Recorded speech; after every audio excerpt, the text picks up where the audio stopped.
On a vu dans la Gemara un passouk qui nous disait euh, clairement en quoi euh, tu, tu ne peux pas considérer un homme avant de considérer Hachem. Et il y avait la question de dire shalom, d'accord, de dire shalom à quelqu'un avant d'aller faire sa prière. Donc on a vu dans le passouk que c'était, d'après Rav, comme si tu construisais un hôtel clandestin. On a expliqué que depuis qu'il y a le Beth Amikdash, on n'avait plus le droit de faire le sacrifice en dehors du Beth Amikdash, chose qu'on avait le droit avant. Et après on n'avait plus le droit. Et dire shalom à un homme avant, avant d'arriver et faire cette fila, c'est comme si on construisait cet hôtel clandestin. Et on avait Shmuel qui nous disait non mais tout simplement, ça veut dire que c'est comme si tu donnes une importance supérieure à une personne au lieu de donner une importance supérieure à Hachem. Puisque tu t'adresses à lui avant de t'adresser à Dieu, avant d'avoir fait ta fila. Ok. Ça c'était ce qu'il y avait écrit dans la Gemara. Et ensuite dans le Fralaouk on a vu deux précisions qui ont été données en plus, ou même trois. D'abord c'est à partir de quand? C'est à partir de Zman Fila. Et comme il vient de dire dans le Mishnah Moura, Zman Fila c'est le lever du soleil, d'accord, à Moud Hachachar. On aurait pu croire net, parce qu'il y a, vous savez qu'on avait toute une discussion voilà, entre le net et le. Mais à part. Voilà. Voilà. En tout cas, c'est interdit de dire shalom, c'est à partir du Hamoud Hachachar et pas du net. Deuxièmement, on avait dit que c'était le Shouran, il a précisé, c'est quand toi tu vas chez cette personne. Donc, Mishnah Moura, il va nous développer ce que ça veut dire exactement. Mais peut-être que si on rencontre quelqu'un sur la route, ça peut être différent. Shalom, s'il s'adresse à nous, s'il s'adresse à nous. S'il s'adresse à nous, c'est encore une autre chose, effectivement. Et ensuite, on avait vu que c'était le mot shalom en soi qui posait un problème. Par contre, on pouvait dire Boker Tov. Pourquoi? Parce que je nous précise que shalom, c'est un des noms d'Hachem. Et donc, c'est comme si tu attribuais quelque part le nom d'Hachem à quelqu'un d'autre avant de le donner à Kadosh Baruch Hu qui en est le propriétaire. Voilà, je ferai un résumé de ce qu'on a vu. Alors, donc la page Kouf Yotet dans Shulchan Aruch, et on était en train de faire donc les premiers Mishnah Berurah. Donc on a dit l'Abdim de devancer, donc de dire d'abord Shalom à un homme avant de dire Shalom à Hashem. Veu adin imolech bevet akneset mimakom akavu alo linkom chavero litenlo Shalom. Ça sera la même chose dans le cas où il va au Bet Knesset, d'un endroit qui lui est fixe, vers l'endroit où il a dit Shalom à son ami. Ça veut dire quoi? Ça veut dire que même si tu es en route pour aller à la synagogue, et donc on voit bien que, je pense que la question sous-jacente que relève le Mishnah Moura, c'est est-ce que si j'ai commencé à faire les démarches pour prier, c'est suffisant pour dire que je peux dire Shalom à quelqu'un maintenant? Les brachot du matin, par exemple. Alors, les brachot du matin aussi, on va en parler. Mais déjà, rien que le fait de sortir de chez soi et que je vais vers la synagogue, peut-être pourrait-on dire, bah déjà, ça montre que tu as une importance supérieure à Dieu, puisque déjà, tu as commencé la démarche. Maintenant, peut-être que tu pourrais dire shalom à quelqu'un une fois que tu as commencé cette démarche, même si tu n'as pas vraiment prié. La réponse est non. Même si tu as commencé à démarrer, à aller vers la synagogue, et donc que tu as bien démontré que tu te préoccupais d'Hachem en premier, malgré tout, c'est interdit. Attends, la fin de la tefila. A priori, pour l'instant, ce qu'on a vu, c'est tefila c'est Amida. C'est quel siman? Là, on est au siman Petet, Daf Kuf Yutet, Amoudbet.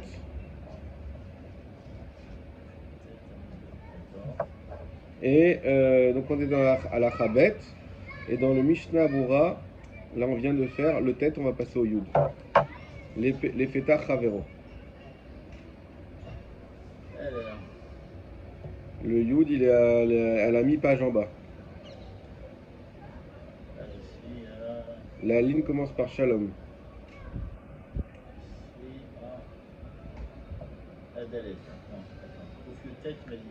Ouais. Tu veux que je regarde? C'est bon? Ouais, c'est bon, c'est là, qu'on fait peut-être un mot de bête. Et les feta. Ici. D'accord. Voilà. Un café qui arrive.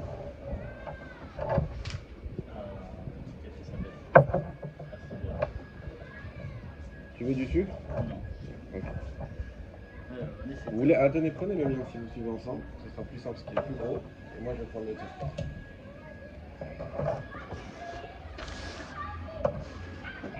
Ok. Shalom, voilà, les feta.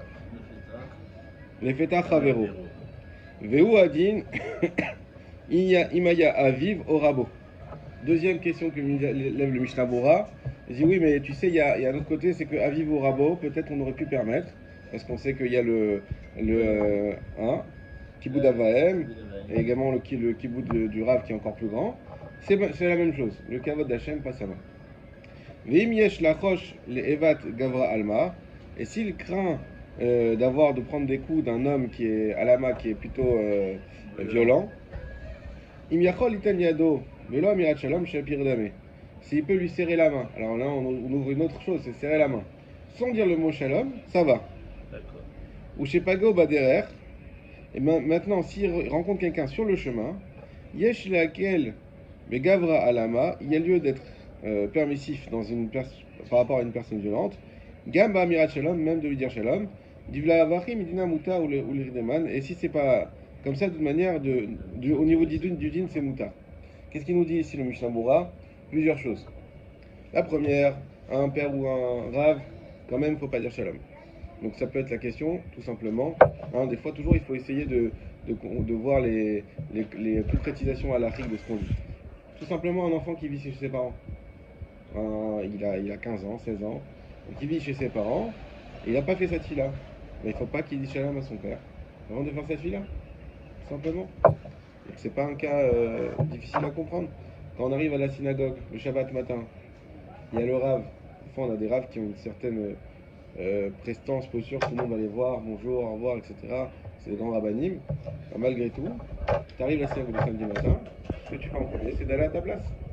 Tu vas pas aller voir le rave pour lui dire shalom. Tu peux utiliser Suk si tu veux y mettre. Et voilà, donc ça c'est des cas concrets, à la Khalema assez, qu'on tire d'ici. Donc ce qu'on doit faire en premier, c'est toujours la tfila, même le rave, même le père, on ne va pas. La deuxième chose, c'est lorsque on risque d'être blessé, plutôt. D'être blessé. Voilà. Si tu réponds pas à quelqu'un qui te dit shalom, c'est intéressant parce qu'il dit, il dit pas tu peux lui dire shalom, mais il dit tu lui serres la main. Ça veut dire que, évidemment, que.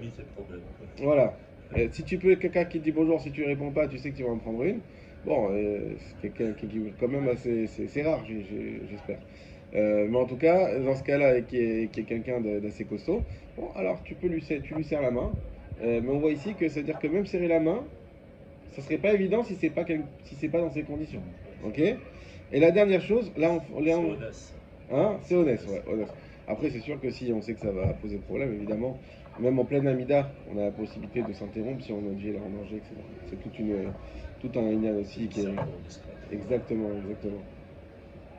Et le serpent, si le roi il passe et qu'il te dit bonjour, donc, tu sais que là ta vie est en danger, tu prends pas de risque. Et la deuxième chose, alors là, ça c'est très intéressant, c'est qu'il amène Michel Bora, c'est si je l'ai rencontré en chemin. Si je l'ai rencontré en chemin, il nous dit Midina Moutar. Ça veut dire que tu as le droit de dire bonjour à quelqu'un. Par exemple, ça arrive souvent le Shabbat matin ou quoi, on se retrouve sur la route en train de marcher vers la synagogue. Tu veux dire shalom, tu as le droit. Mais il vaut mieux éviter. Il vaut mieux dire Boker Tov, comme il dit Michel Bora, Midina Moutar. Si c'est quelqu'un de violent, là, il n'y a pas de problème. Mais ce qu'on comprend de là, c'est que sinon, il vaut mieux éviter quand même. Mais Midina Moutar. D'accord ? Voilà, donc qu'est-ce qui était de base, si on veut, c'est toujours important de replacer l'interdit. L'interdit de base, c'est quoi? C'est d'aller chez quelqu'un pour lui dire shalom, avant la tfila. Mais c'est vraiment qu'on se déplace pour le voir. C'est pas qu'on le rencontre par hasard en chemin. Yudalef, Dishmo, on a dit que le nom le Hachem, son nom c'est Shalom. Ve'en raoui laskir shemo ala adam. Et ce n'est pas convenable de mentionner ce nom sur un homme, Ulcha Bedo, Kodem Shemechabed Lakash Borou, comme on a expliqué, de l'honorer avant d'honorer Hachem. D'ailleurs, je crois qu'il y a un problème à la rigueur de dire Shabbat Shalom à une femme. Ah bon? Quoi? Parce que les femmes ne sont pas honorables. Non, les gars sont c'est une sorte de possibilité. Non, mais j'ai écouté ça. C'est une forme de. Ouais, après, j'ai jamais appliqué, mais J'ai déjà Et entendu. pourquoi Shabbat Shalom et pas bonjour Parce que il faut. C'est une question de silhouette peut-être. Oui, non, mais dans ce cas-là, tu t'adresses pas du tout, quoi. Voilà. C'est plus peut-être pour ça. Bon, à voir. Ou Vishon la Az yesh le'ayen. Alors maintenant, ça veut dire si tu dis ça, mais dans une autre langue, pas en hébreu. Ah ouais. Alors déjà, Je pense que c'est- alors non, parce que bonjour, on a vu dans le Shulchan qu'il n'y a pas de problème. Si tu dis le mot shalom en français, mais le mot shalom en réalité, C'est dur à traduire. ouais, c'est dur à traduire. C'est traduit par P, mais en Ouais, fait, à l'époque, ils étaient paix sur toi. Voilà. Donc, je sais pas si le mot paix, est-ce qu'il traduit vraiment le mot shalom, à voir. Mais en tout cas, il dit yesh le'ayen, il se prononce pas si on peut le dire en français ou pas. Au mistabra de imomer arachum en yirachamecha. arabe, shalem, ça sera. Ouais. Ça veut Salam. salam. Ouais, peut-être. Peut-être juste dans cette genre-là. Peut-être, t'as raison. Aval im liden lo shalom. Non, je sais pas, non, j'ai pas. Une liste des rangs. Ah oui. Mistabra. Deim omer arachum yirachamecha. Alors, Rachum, c'est que c'est aussi un nom d'Hachem. D'accord. Donc là, ce qu'on a dit, c'est que un des critères, c'est parce qu'on utilise un nom d'Hachem. Alors, Mishnah Berurah, il dit oui, mais si tu utilises un autre nom d'Hachem, pas Shalom, Arachum, mais tu dis à la personne, Arachum yirachamecha, que le miséricordieux t'accorde sa miséricorde. Ou O Achanun yechonenecha. Pareil, Chanoun et Achon, c'est des synonymes. Que aussi le miséricordieux t'accorde sa miséricorde. Vechadome, ou quelque chose comme ça. Chari, c'est permis. Il dit logiquement, ça c'est permis. Ah, mais pourtant, on a encore les critères. J'utilise le nom d'Hachem et je le dis d'abord à un homme. Pourquoi ce serait permis? Dimvarecho bishmo shelakosh bohu. Parce que là, en fait, il le bénit par le nom d'Hachem. D'accord? Faut savoir quand on dit shalom à quelqu'un, c'est aussi une bénédiction. Sauf qu'elle n'est pas claire. Là, quand tu dis Arachum Yirachamecha, c'est une bénédiction claire. Et donc, ce qu'il nous dit ici, Mishnah Berurah, il vient encore affiner ce qu'on est en train de voir, c'est que bénir quelqu'un avant de bénir Hachem, là aussi on aurait pu se dire, bah non, mais commence tes brachot, commence à bénir. Non, bénir quelqu'un avant de bénir Hachem, c'est permis. Et même en utilisant le nom d'Hachem.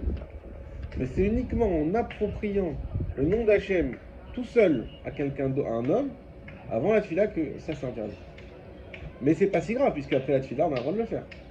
C'est pas un problème en soi. On peut dire shalom toute la journée. C'est juste avant la tefila. Ok. Lishmo. Alors ensuite voilà, on va reprendre le Shulchan Aruch. On s'était arrêté à la fin de la ligne. Donc, dans le Shulchan Aruch,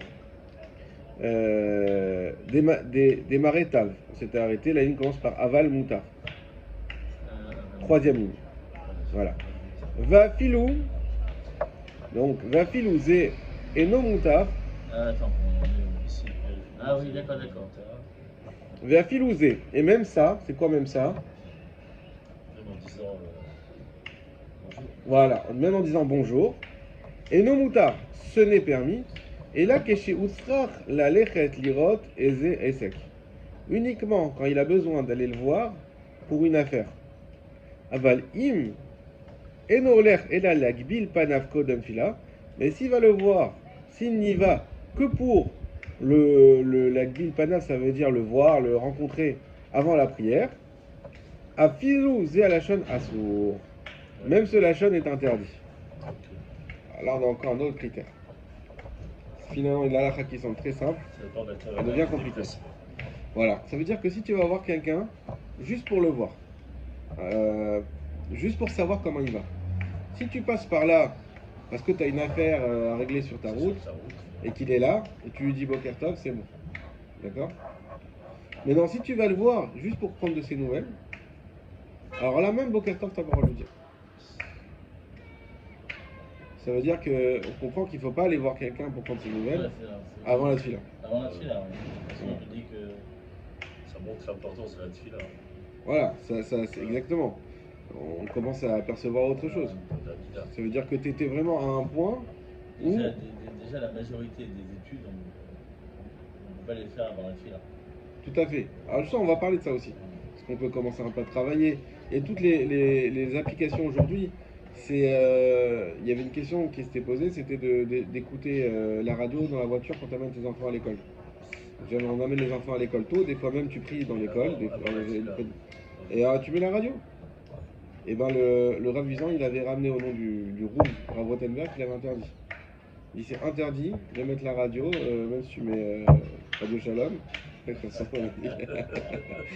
C'est interdit de mettre avant d'avoir fait la tfila. La seule chose que tu peux mettre, c'est des cours de Torah à la limite. Éventuellement peut-être des musiques pour nous se réveiller, mais la radio où tu vas écouter les nouvelles, où tu vas t'informer, là il ramenait que c'était interdit. Bon, il y a toutes sortes de choses. Hein, quand on se réveille aujourd'hui, on est tous accrochés à notre téléphone. On se réveille, on regarde les nouvelles. Bon, là c'est un peu spécial parce que c'est un temps de guerre. Donc là c'est autre chose peut-être. Bon, mais sinon on va dire en temps normal. Tu regardes un peu les messages que tu as reçus, les WhatsApp, ça non. Tant que tu n'as pas fait, ça j'essaye d'apprendre à mes enfants et c'est pas évident. Je leur dis le téléphone, vous ne touchez pas. Il reste, moi le téléphone, je ne laisse pas le téléphone le soir.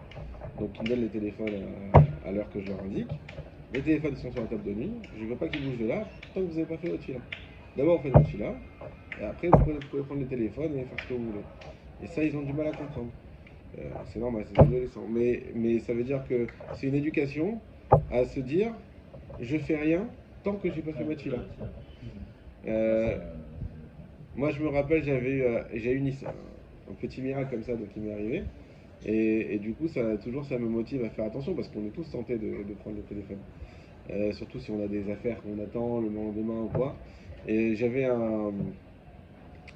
reçu un message d'un quelqu'un à qui je venais de lui acheter une voiture. D'accord. Et j'avais reçu un message, alors j'étais un peu inquiet pourquoi il m'envoyait ce message. Bon, j'ai dit je regarde pas, je fais ma fila.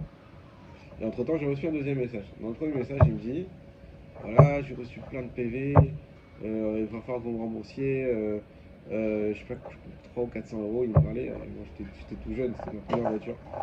J'étais hyper affolé. Deuxième message qui arrive après entre temps. Non, c'est bon, en fait, je me suis rendu compte que c'était les miens. Désolé de vous avoir dérangé. Bon, je m'étais dit, tu vois, si tu avais écouté le premier message, tu l'aurais appelé, tu aurais été angoissé, machin, et trucs. Ça se trouve, il aurait peut-être même pas pu voir ce qu'il a vu, et puis finalement, tu as un autre message qui arrive dans la suite. Heureusement que tu n'as pas écouté. Voilà, c'est une petite histoire, c'est pas grand chose, mais en tout cas, voilà, il faut toujours donner la priorité, comme on a vu avec le fond. Et là, on voit l'importance, ne serait-ce que dans le shalom.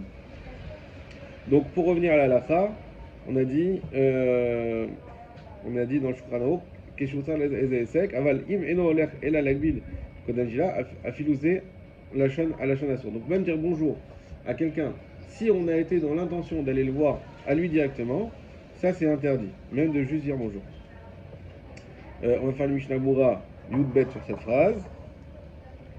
Keshe Utsrar, on a dit s'il a besoin d'aller faire une affaire chez lui. C'est-à-dire que si il passe chez lui, non pas pour le prendre ses nouvelles, mais parce qu'il y a une affaire, je sais pas, aller chercher quelque chose avant d'aller à la synagogue, là il aura le droit de dire bonjour.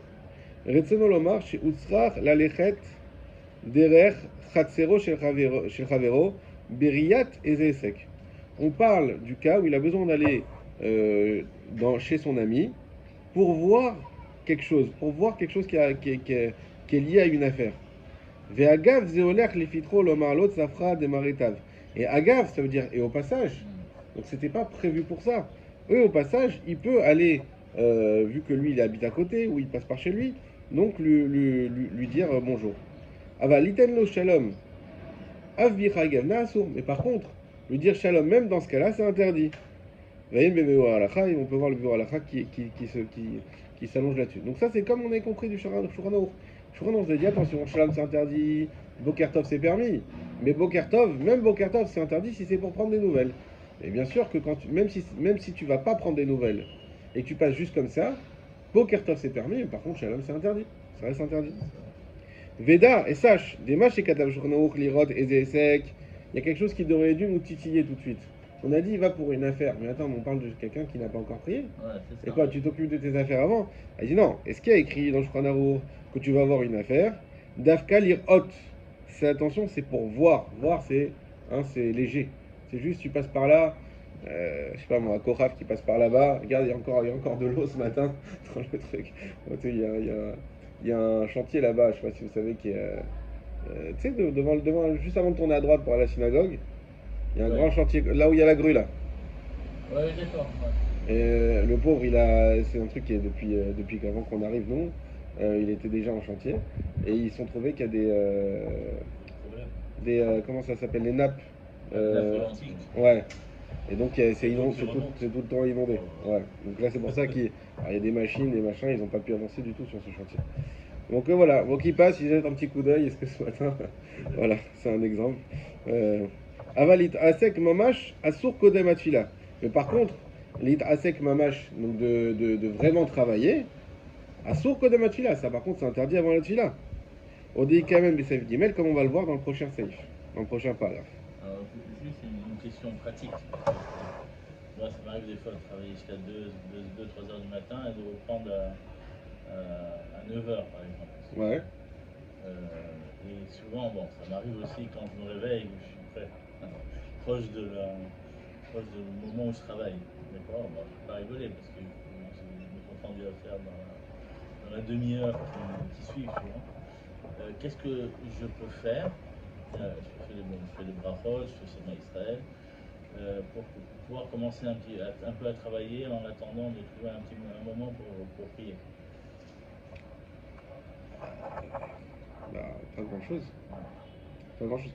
Après, si toi c'est dans le médical, alors je sais pas si des vies en dépendent ou pas, Ça peut, bien sûr. ça peut. Ça peut. Si c'est des, C'est urgent. si c'est des vies qui en dépendent, on va dire que Mediavad, on peut le faire, mais non, c'est mieux que ton organisation en général, elle soit mieux faite, on va dire, ou bien. Oui, bien sûr, Voilà. ça peut arriver. Donc ça veut dire que dans ton organisation, tu dois tout faire pour pouvoir faire la Hamida avant. Après, il y aurait une autre question que tu pourrais poser, c'est oui, mais j'ai un minyan à telle heure qui est plus tard, hein, par exemple, et j'ai mes comptes rendus à faire avant. Parce que là, il vaut mieux trouver un autre minyan, ça c'est sûr. Maintenant, est-ce qu'il vaut mieux prier seul et faire ses affaires après? Il semblerait que oui. Non, ça j'ai Ça compris. veut dire à la limite, c'est oui. Mais non, il y a une urgence ou il y a quelque chose et t'as pas encore prié. Et étant donné que c'est dans le médical, c'est sûr qu'il y a des autorisations. Mais c'est juste pour ça, c'est pas parce que c'est important. Oui, non, je sais. Ça, chacun qui a ses importances dans ses affaires, ça c'est. Non, Mais il faut s'organiser. On va voir on va voir dans le Pérec Guimel que non seulement c'est assourd, mais à part ça, la Gemara, elle va nous donner quand même des garanties qui vont nous motiver quand même à faire attention à ça. On va le voir après, Bezrat Hashem, c'est la deuxième partie du cours. Alors maintenant, vous avez parlé tout à l'heure des brachot. Ouais. Et ben voilà, on va voir que le Shulchan Aruch, il nous en parle tout de suite. Donc on retourne au Shulchan Aruch. Excusez-moi, Ezesek, on a dit Assour. Vechen Assour, donc la suite de ce qu'on s'est arrêté tout à l'heure. Vechen Assour, Licho Alo, Kishimashkim Lefitro. C'est également Assour c'est également assourd de se prosterner à lui. À l'époque, encore dans les pays asiatiques, qui se prosternent comme ça. Donc c'est interdit de se prosterner quand il a été chez lui. Et Shomrim Dichia Asura Afilou Belo Mashkim Lefitro. Et il y en a qui disent que se prosterner, c'est interdit même s'il n'a pas été chez lui. Ça veut dire que se prosterner en soi, on n'a pas dit que c'est interdit, bien sûr, on va dire se prosterner, c'est un mot un peu fort, mais ça veut dire se courber pour dire bonjour, si c'est une manière de dire bonjour. En soi, c'est pas problématique, mais si on le fait avant la prière, oui. Parce que vers qui on doit se courber en premier, c'est vers la prière. Et il y en a qui disent que c'est encore plus grave que Shalom, parce que même si c'est pas que tu as été chez lui, et comme on est tout à l'heure que tu l'as rencontré en route, malgré tout, on a dit que rencontrer en route, on aurait le droit de dire Shalom, les dinos, mais qu'il fallait mieux éviter. Mais là, quand c'est pour se courber, malgré tout, il faut pas le faire. Ve'imitri levarer à brachot, et si il a commencé à faire les brachot, donc les brachot du matin, acharkar en la chosh kolkar, après qu'il a fait les brachot, il ne faut pas craindre tant que ça. Donc le Shulchan Aruch, on va nous dire que, a priori depuis tout à l'heure on parlait de la Hamida, mais déjà il dit que bon, une fois que tu as fait les brachot, tu vois, ça répond déjà un peu à ta question, c'est un peu plus calme. En la chosh kolkar. On va voir le Mishnah Moura ce qu'il nous dit. En la roche, le Yud Dalet en bas. Pérouche, De'az mutar lichwa keshe'en mashkim lefitro. Donc ça veut dire qu'on aura le droit de se courber lorsqu'on n'a pas été exprès chez lui. Aval, mais mashkim lefitro, ben lichwa o netinat shalom, afilu et tribachot aso. Voilà. Par contre, si on va pour le voir, alors que ce soit se courber ou lui dire shalom, c'est aso. Donc nous, on aurait pu croire que c'était général, qu'une fois qu'on a fait les brachot, c'est bon, le Mishnah il nous recadre. Non, on parle juste de ce qu'on vient de dire avant, de se courber. Se courber à quelqu'un quand tu as déjà fait tes brachot et que tu n'as pas été exprès pour le voir, on avait dit que c'était interdit, mais qu'il y avait qui dit interdisé, mais si c'est dans le cas où tu as déjà fait tes brachot, ça va. Donc ça ouvre un peu une voie déjà d'avoir fait au moins ces brachot, mais ça reste que les interdits dont on a parlé avant, ils restent de vigueur. Là, on parle dans le cas où on a été exprès chez lui, etc. Tout ça, ça reste bien de vigueur. D'accord? On continue dans le Shulchan Aruch. Ve'imeno mashkim lefitro. Et là, pagabo baderer. S'il n'a pas été chez lui, mais simplement il l'a rencontré en chemin. Hein, on a dit l'exemple du Shabbat. Mutar liten lo shalom. C'est permis de dire shalom. Comme il nous a dit en fait que Mishabura il avait anticipé de nous le dire. Mais là, je crois donc qu'il est clair. Mutar liten lo shalom. Donc, par exemple, toute la question de dire Shabbat shalom à quelqu'un que je rencontre le samedi matin en allant à la synagogue, mutar. Ok? Le Mishabura il nous a dit que c'était les dinas. Les dinas, ça veut dire, ça sous-entend que c'est mieux de ne pas le faire. Ça veut dire que c'est la stricte halakha, mais voilà. Donc si tu dis un Boker Tov, c'est mieux. Mais mutar liten lo shalom. Tu veux encore de l'eau? Tu veux de l'eau aussi? Non, merci. C'est sûr? Oui. Ok. Veyesh omrim, she'afilu bemotze chavero bashuk. Et il y en a qui disent que, hein, même si il rencontre son ami au marché, donc là il n'y avait aucune intention de le voir. Hein. Lo yomarlo et la tsafra des marétal. Il ne pourra lui dire que Boker Tov. Kedei shiten lev she'asur asolit akev vidvarim acherim klal achit palel. Et là, on voit tout de suite dans la Choumra, dans la Chassidoute. Pourquoi? Pour s'éduquer. Shiten lev. Et shiten lev, ça veut dire donner du cœur. C'est vraiment s'éduquer. Asolit akev vidvarim acherim. Que c'est interdit et il faut s'empêcher de toutes choses qui sont autres. Achit palel, jusqu'à qu'il a fait la prière, jusqu'à qu'il a fait la mina. Donc, on a compris le principe général, c'est vraiment de s'efforcer à ne rien faire avant de faire la prière. Et d'un autre côté, D'accord, regardez. hein? Ouais, d'un autre côté, si. D'un autre côté, voilà, on a des permissions. Si tu le rencontres en chemin et que c'est pas prévu, tu peux lui dire shalom. C'est bonjour. Bonjour, ça c'est bon à partir du moment où tu n'as pas été exprès pour prendre des nouvelles. Ça on a vu. Et voilà. Donc là on a posé ces premiers jalons. Il est quelle heure? Quelqu'un à l'heure? Oui. 9h53. Allez, super. On a le temps de faire le deuxième sujet. C'est le Seif Gimel. Vous pouvez garder ça ouvert, mais avant, je vais vous faire la Gemara sur justement travailler. Donc là, c'était le sujet de dire bonjour. Et là,